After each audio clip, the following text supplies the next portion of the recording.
Fantasy Football with Jeff Pasquino is brought to you by the Piccalilli Inn, Route 206 in Shamong, home of South Jersey's best wings. If you have a fantasy football question for Jeff Pasquino from thefootballguys.com for week number 12, post it now on our Twitter page. Text it to the text board, the PlaySugarHouse.com text board, 609-403-0973, 609-403-0973, 609-403-0973, as Jeff, a stealth mission, swooping in on a Wednesday.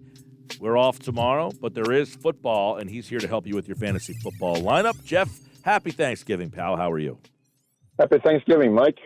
Got 2 games now on Thanksgiving because of the cancellation. If you're just joining us, Pittsburgh and Baltimore, they will now play on Sunday. So you're only getting 2 games tomorrow. Both those games will be on 97.3 ESPN. We got Houston and the Lions. We got Washington and Dallas. So we got 4 bad football teams. But do we have fantasy players that should be active tomorrow?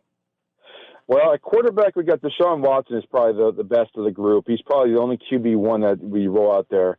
Stafford and Andy Dalton, if you play in 2 quarterback leagues, are viable. Running back, your top pick is DeAndre Swift, who should be returning to action for Detroit against a bad Houston run defense. He's number 1. Number 2 would be Antonio Gibson for Washington, or Zeke. They're both going to be running back 2s. Duke Johnson's kind of a what-the-heck flex guy. Wide receivers, they got some good options now. You got Brandon Cooks and William Fuller for Houston. Marvin Jones is a maybe flex for Detroit. And Terry McLaurin, and you got CeeDee Lamb and Amari Cooper for the Cowboys. And then lastly, you also have David Schultz as a viable tight end, as is TJ Hawkinson for Detroit. All right, Jeff Pasquino, footballguys.com here in week number 12. So we got a lot of things. I know teams are getting late in their season, so we got some questions. If you have a question for Jeff, 609-403-0973. Let's start with quarterback, as we typically do. Let's start with the biggest quarterback question out there, which is Taysom Hill. And some leagues have made him a tight end. Some leagues are letting him be quarterbacks. So what are you telling people that have Hill, and what do you recommend for leagues? I've had people ask, what should my league do with the Hill thing? He's obviously a quarterback now, but some people last week were able to play him at tight end. So what is your thoughts with using Hill as a quarterback, and what should leagues be doing with him?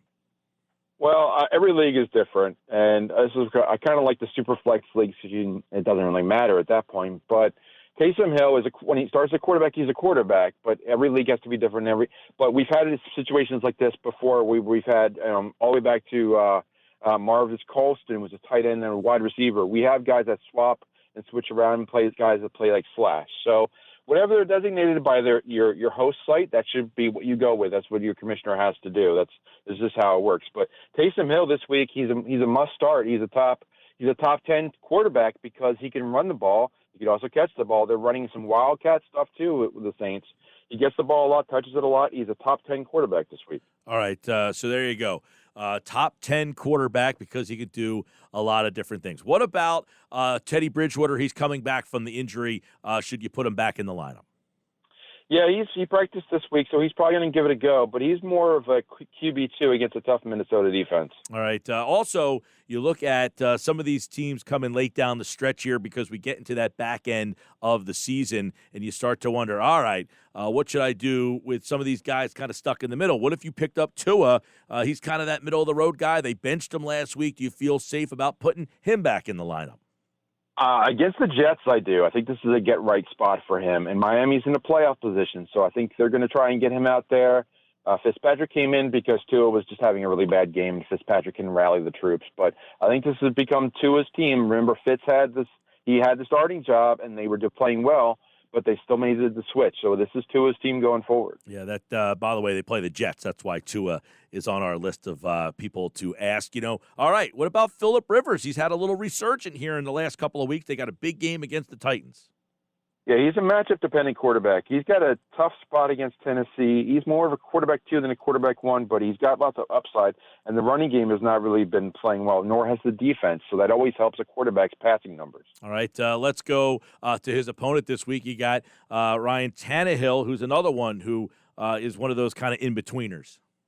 He is, and it really just comes down to how can the ground game go. The Colts defense has not been stepping up lately, and Jonnu Smith and the receivers for Tennessee have really stepped up. So, Ryan Tannehill is more of a quarterback 2 than a quarterback 1. He's matchup dependent, not the greatest matchup. He's viable, but not a top 10. All right, what about? It's funny because we talk about Cam Newton, and he didn't run one; he threw one last week, but he's got a matchup against the Cardinals this week. Yeah, because he can run the ball, and they've got Rex Burkhead who's now out for the year, that Newton's going to have to run the ball a little bit more, so especially around the goal line. So that elevates him to borderline quarterback 1 status, even against Arizona's defense, which is above average for getting sacks, but has given up a lot of points of late. All right, looking at some quarterbacks here with Jeff Pasquino from the footballguys.com. What about Lamar Jackson? The game's on Sunday now, so obviously that is a different situation, but he was an obvious guy every single week. Now you're getting late in the season. What are you doing with Jackson now?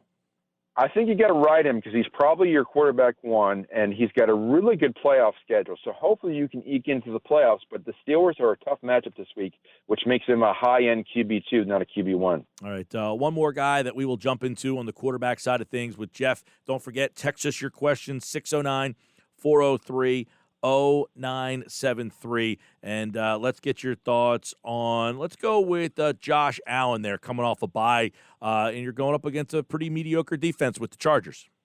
Yeah, I think the Buffalo Chargers game, weather permitting, is going to we got to check the wind more than the snow up there. But I think you've got a game that both Josh Allen and Justin Herbert can really light up the scoreboard. We have them as both of them as top 8 quarterbacks this week. All right, Jeff Pasquino, footballguys.com. Text your questions in, 609-403-0973. Let's go to the running backs. What about Wayne Gallman this week? Obviously, Saquon Barkley is out. He's been out all season, so Gallman's been the guy. Got Cincinnati, a Cincinnati team that loses their quarterback, and you wonder if that just takes their heart out of the defense too. Yeah, I think he's got a good spot here. He's back to action. I had him marked as somebody to take note of. He's the starting guy. Cincinnati's not a good defense lately. I think this is a good spot. The Giants are actually favored here coming off the bye. I like Gallman in this spot as a running back 2, which makes him startable in every league. All right, let's go to Indianapolis. Jonathan Taylor this week against Tennessee. Yeah, I think Taylor is decent in this spot. He's getting more volume, but he's more of a running back 2 than a running back 1. Okay, let's go Gus Edwards. He was, again, a guy who was going to play on Thanksgiving night. I know a lot of people starting against the Steelers. Dobbins and Ingram are both on the COVID list. Yeah, and that COVID list could always change as the week progresses, now that that game's on a Sundays. But Gus Edwards is your top running back for Baltimore, so he's a running back 2. If you're in a very deep league, you can add Justice Hill, especially in PPR leagues. All right, Chris Carson back against the Eagles. I would imagine if you're playing the Eagles, you want him in the lineup. You do, and he's probably going to he's borderline running back 1, but he's definitely a fantasy start against the Eagles this week. All right, a couple other running backs here with Jeff, and get his thoughts. We'll answer your questions in just a bit here. Let's go to last week. You mentioned Salvin Ahmed. He got hurt, but it doesn't look like he's going to miss this game against the Jets. No Gaskin this week, so is he back in? Well, not so fast on Myles Gaskin. He's actually practicing in a red no-contact jersey right now, so looks like it could be a split backfield this week. Both those guys are more of a flex because they're going to split the ball. All right. What about the situation with Tampa Bay? Leonard Fournette, a lot of drops the other night. They got Jones out there. They got a tough matchup against Kansas City. They do, and I think they're going to go back to Rojo. Ronald Jones is the number 1 guy. They need to get him in there. I could see the look on Brady's face. He was very disappointed with Fournette every time he dropped the ball. I think Ronald Jones is going to be your running back 2 this week, fantasy-wise. All right. One more running back before we go to some wide receivers for Jeff Pasquino. What about the Denver spot? Melvin Gordon up against New Orleans, Phillip Lindsay, those 2 guys.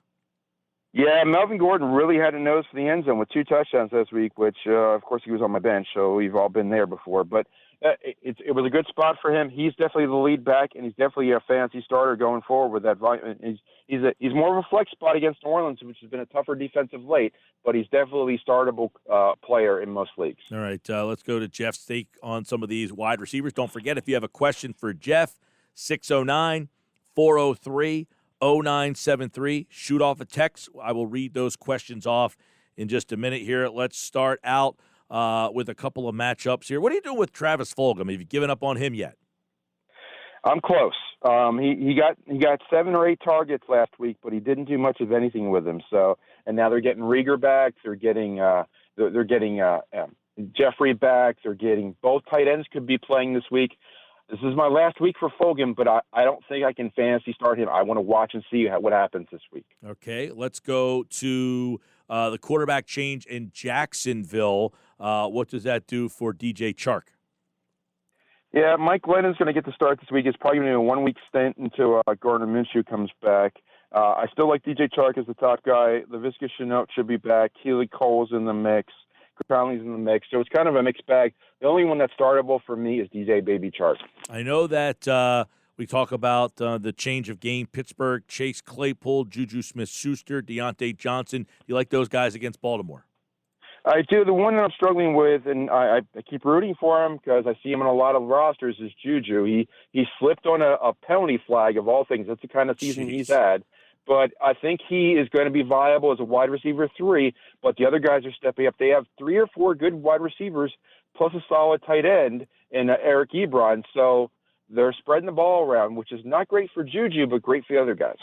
That's an unbelievable way. That seems like that would be something that would happen to like Cincinnati or something like that, not out in Pittsburgh. But speaking of Cincinnati, let's go to T. Higgins, new quarterback. So is T. Higgins now out of your lineup? He's got a nose for the end zone. It's a tough matchup with the Giants. It's up and down. I think Tyler Boyd's much better, and A.J. Green's seeing a lot of targets. Higgins is kind of a borderline player for me, more of a wide receiver 3 at best. All right, a couple more wideouts. We'll get to your questions here. Jeff Pasquino, footballguys.com. What about the weapons out there for Aaron Rodgers in Green Bay? They've got an interesting matchup with the Bears. Very good defense on Sunday night. They do. Devontae Evans is the number 1 guy for sure. He sees a ton of targets. Really, the wide receiver 2. That you talk about MVS or you talk about Lazard, but really the wide receiver 2 is the tight end, which is Robert Tonyan. He sees a lot of targets, especially in the red zone. But it's a mixed bag at wide receiver after Adams. Okay, let's go to some of our listeners' questions for Jeff. Jeff will give us some sleepers and some waiver wire guys and some under-the-radar plays as well. But first, let's get to your question, 609-403-0973. Let's start off with a wide receiver question from Joe. He wants to know CeeDee Lamb or T. Higgins. I go CeeDee Lamb. He's getting the ball as a rusher and a receiver. Fantastic catch last week. All right, need 2 in a PPR league from this list. It's Lamb, Juju, Myers, Shepard, and Boyd. I would go with Lamb and probably Myers just based on matchup because Juju's third choice. All right, you got Corey Davis, Jalen Reagor, or Amari Cooper. Need 1. I go with Jalen Reagor just on volume. I think that the Eagles are going to have to throw a lot against Seattle. All right, how about Deshaun Watson or Ben Roethlisberger? I like Watson on Thursday, plus the added benefit of seeing how your team's doing after Thursday to change your lineup a little bit if you need to. Here's one, quarterback, Kyler Murray or Tom Brady? Kyler Murray's our number 1 quarterback this week, so there's your answer. There you go. How about that? All right, Russell Wilson against the Eagles or Justin Herbert? He's our number 3 quarterback this week. So, again, there you go. Who is the number 3? Wilson? Russell Wilson is the number 3 quarterback. I'm sorry if I wasn't clear. All right, flex, Melvin Gordon or Curtis Samuel? I think you got to go Melvin Gordon. I always favor running back, especially for a nose in the end zone. Touchdowns are so variable, and he scored 2 last week.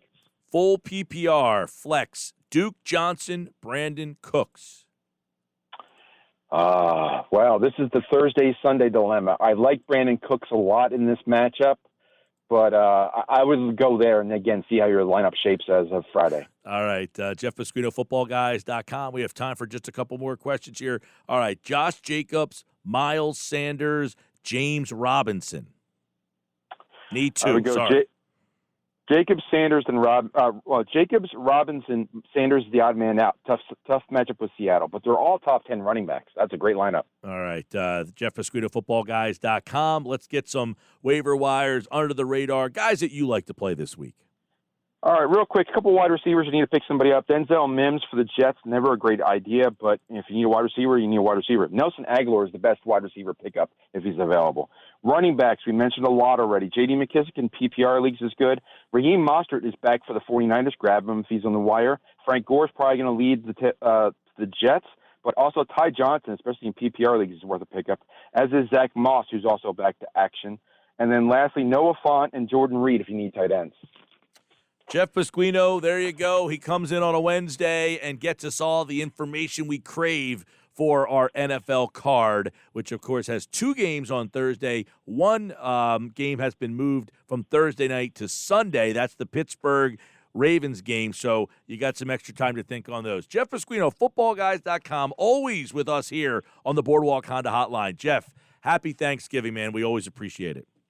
Happy Thanksgiving and enjoy the game. All right, Jeff Pasquino, brought to you by the Piccalilli Inn. Be sure to call the Piccalilli for your game day favorites like their award-winning wings, ears, and tails. Check them out online at piccalilli.com.